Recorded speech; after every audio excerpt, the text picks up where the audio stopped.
Giving people free food and entertainment goes a long way if you're looking to have power over them. The bread and circus strategy has been used by many powers throughout history, with the most common example being Roman emperors, who'd provide free food and entertainment like gladiatorial games to their citizens in an effort to maintain public support, whilst also looking to divert attention from larger societal issues. But why is something as basic as food and entertainment such a powerful leveraging tool? 3 basic reasons: distraction and diversion. When people aren't paying attention, it prevents them from critically examining the actions and policies of the governing class, and by extension holding them to account. Meeting basic needs. When a person's basic needs, like food, has been met, they're less likely to challenge the political order. And social stability. When people are more focused on entertainment, they're also less likely to engage in protests or uprisings. Alright, shalom, shalom. As always, I'm going to start these videos by giving all glory, honor, and thanks to the Heavenly Father and His only begotten Son for this wisdom and knowledge. That is Yahweh, Bahasham, Yahweh Shai, Bahasham, Ha-Rakah Kodash, as well as the salutations upon to the elders and apostles of GMS, Great Millstone, whom I learned this truth under and have been laboring in this 144% doctrine, helping younger brothers such as myself understand the true truth of the Bible. Okay, and this is being titled Bread and Circus. This is number 1. I have a second one, Lord willing. I come out with that as well, and I'm currently studying the breakdowns of the elder apostles of GMS, Apostle Ramlab, beloved Apostle Tahar, as well as Apostle Gabar. Of Revelation, the 13th chapter, as well as that links up with Daniel, the 7th chapter, and as well as Revelation, the 17th chapter and the 20th chapter, speaking on America being the second leg of the Roman Empire, the second incarnation. Okay, so Lord willing, I do a video once I'm done fully studying that more in depth on specifically Revelation, the 13th chapter. But I'll just get a couple scriptures and we'll get to it, because this woman, she said bread and circus. She was breaking down the bread and circus strategy, and we're seeing that currently in Babylon the Great America, with all these sports, especially during football season, kicked off. College football, NFL, those are the 2 number 1 watched TV shows in Babylon the Great America, year in, year out, is NFL and college football. Those are the 2 most popular sports by far. And even these damn football stadiums are designed just like an ancient Roman Colosseum. This is classic bread and circus. As well as I'm currently, October 23rd, 24th today. NBA season tipped off this week. And I even saw a video like it was a retired NBA legend Derrick Rose, recently retired, was just going in on basically these athletes are nothing more than modern day gladiators. All right. And let's just real quick highlight some of the reasons why the ancient Roman Empire fell. And it's going to look identical to what we're seeing here in this hell of Babylon the Great America, modern day Rome. 8 reasons why Rome fell. Number 1. Invasions of the barbarian tribes, and we're seeing that with the border crisis and all a lot of those northern kingdom jakes, so-called Hispanics from Venezuela and whatnot, coming through the border, and as well as Mexico, Issachar. Number 2, economic troubles and over-reliance on slave labor. All right, and that's why you see Esau, he's trying to move to all these machines.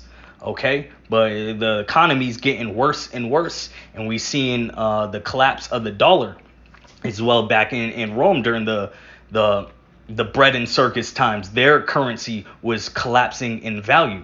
All right, and we're seeing the rise of inflation, the rise of the Eastern Empire.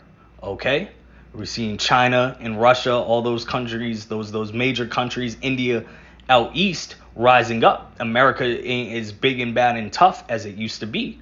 Over expansion and military overspending. All right, and we gonna see in this third World War III, America's military be stretched too thin. It's gonna be battling too many wars, too many fights, too many battles to really cover its own ass on the homeland. Number 5, government corruption and political instability. And that's the spirit. Where we got the election in 2 weeks. It's insanely corrupt and unstable right now. You got Donald Trump allegedly getting shot at. You got another woman running for a damn presidency, and the scriptures speak on you're not supposed to give a woman power to usurp authority over a man. It's madness politically going on. The governor of California, just insanity all over, and complete all out corruption. As well as you saw your own U.S. government not help them people down in North Carolina after the hurricanes. The arrival of the Huns and the migration of barbarian tribes. All right, and we just said, a lot of these, with the border being so wide open down on the border of Mexico, you're going to have a lot of sleeper cells as well over here. Real actual troops from other foreign countries are right here in Babylon the Great right now. It speaks on, the scriptures speak on the land of unwalled villages. And it's going to really pop off when societal collapse goes down and Jacob's trouble hits. Number 7, Christianity and the loss of traditional values. All right. And you see degeneracy at an all-time high. America used to pretend like it would follow some type of biblical values. You go to a hotel, you get a holy Bible in your hotel room, and they swear the presidents in on the holy Bible. You would have the Bible and God within schools. Well, all that's a thing of the past. It's full out rebellion and straight up degeneracy at an all-time high, and you see that in the music and the entertainment in the movies. Number 8, weakening of the Roman legions. Okay, and then as well, I'll just add another one. Is that goes into the rise of degeneracy and loss of traditional values of why ancient Rome collapse was whoredom. And what do you have here in America? You have whoredom at an all-time high. And Lord willing, this isn't too long, but let's get some just highlighting. And if you can't see that Babylon the Great, modern day United States, is the Roman Empire all over again, you crazy as hell. And you see this is a Harvard football stadium in Cambridge, Massachusetts. It looks like what? Just like a Roman Colosseum. Okay, this is Rome all over. All right, so let's get Revelation. And once again, I'm still in the middle of studying this, so I can go more in depth on these scriptures and what they mean. But just to highlight that this is Rome all over again. Revelation 13 verse 3. And I saw one of its heads as it were wounded to death, and his deadly wound was healed. And all the world wandered after the beast. Okay, and that's talking about America, because ancient Rome didn't have authority and power over the whole world, but modern day Rome does. Okay, and when it says that deadly wound, that's talking about the ancient Roman Empire. It collapsed. Mainly so-called black people, the Southern Kingdom, Judah, Benjamin, Levi, helped the collapse of the ancient Roman Empire. All right, and that led to what? The Dark Ages. And that's why Esau don't talk about the Dark Ages. And all throughout my history in elementary, middle, and high school, Esau would really start, he would skip over the Dark Ages. Why? Because it was so-called black people ruling over Europe. And it speaks on that as well. Revelation 20 verse 3. Let's start at verse, matter of fact, we start at the top. And I saw an angel come down from heaven, having the key of the bottomless pit, talking about Europe. Bottomless pit, because no real natural resources grow out of Europe. They have to have all of their goods and spices and everything transported by way of ship into Europe. And a great chain in his hand. And he laid hold on the dragon, that old serpent, which is the devil, and Satan, you so-called WHITE people, Esau, Edom, the children of Cain, and bound him 1,000 years, and cast him into the bottomless pit, and shut him up, and set a seal upon him, that he should deceive the nations no more, till the 1,000 years should be fulfilled. And after that, he must be loosed a little season. All right, and he's loosed right now, Esau, Edom, and that we see that during the Renaissance period. So when Rome collapsed, it led into the Dark Ages, where Esau was under rulership of Jacob for 1,000 years, under so-called black people in Europe. Well, when he got loosed, that led up to the Renaissance period, where Esau started changing the images of the true children of Israel and the depictions of the people of the Bible to so-called white people, and used blasphemy to deceive the nations in the world, and rose back up to power, which is what we see today, especially with the European Union and Babylon the Great America, the whore that sits upon the beast. This is the second incarnation of the Roman Empire, and why I led to the bread and circus, and this is collapsing just like ancient Rome. All the going back to this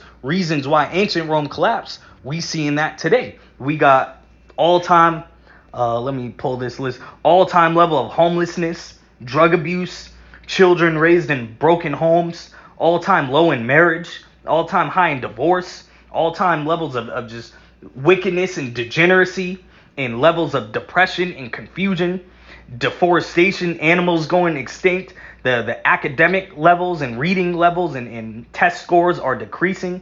The life expectancy is also decreasing, as well as you Edomites aren't having as many babies as you used to, okay, which is why you reverse that ROE versus Wade, as well as all-time level of debt. This place is completely crumbling, just like ancient Rome did. And why is that? Because you have a wicked niggard, you have a degenerate child in rulership, which is Esau Edom, which is why he, and Lord willing, I get that on the second video of Bread and Circus Part 2, which is why he pays all these athletes, these gladiators, all this damn money to distract the masses from the corruption and collapse and chaos that's really going on behind the scenes. But pretty soon it's going to be too late to hide it. And that's when it's going to lead up to 2nd Ezra, the 15th and 16th chapter, especially when you take a lot of these overweight Americans, they bread away, the food away. That's going to really get their attention.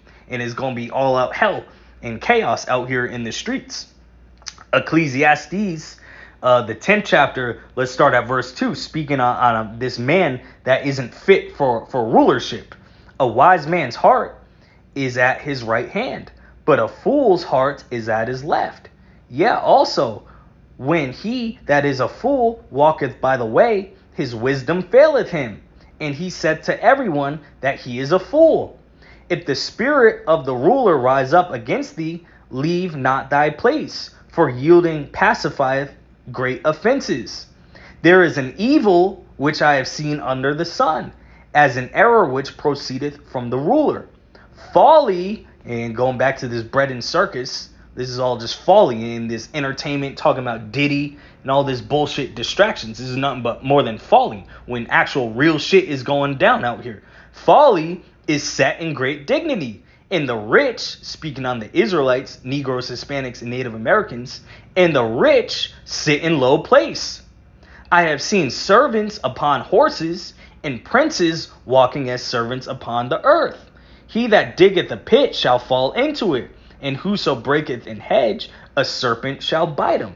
And as well as not only with all this Greco-Roman architecture you see here throughout the U.S. and on down to Argentina, you're going to see a bunch of Edomites, so-called self-proclaimed WHITE people, have statues of them sitting on a horse. The scriptures speak on this man that's really a servant is on his high horse right now. Okay, and we see that. But he's rapidly being taken down off his high horse. And this is, Esau better enjoy it, because this is his last rulership forever, ever. He gonna perish. Continuing further down in Ecclesiastes, the 10th chapter, starting at verse 16, and speaking on the wicked rulership of this man, using all this BS that he has all, this man, here it is, he has the whole earth. He has all the power. He has more than he could wish for. He has all this power to rule righteously and correctly, yet he's just pushing more and more madness and wickedness. This is the devil that the Bible speaks of. Ecclesiastes 10 verse 16. Woe to thee, O land, when thy king is a child and thy princes eat in the morning. Blessed art thou, O land, when thy king is the son of nobles, and thy princes eat in due season, for strength and not for drunkenness.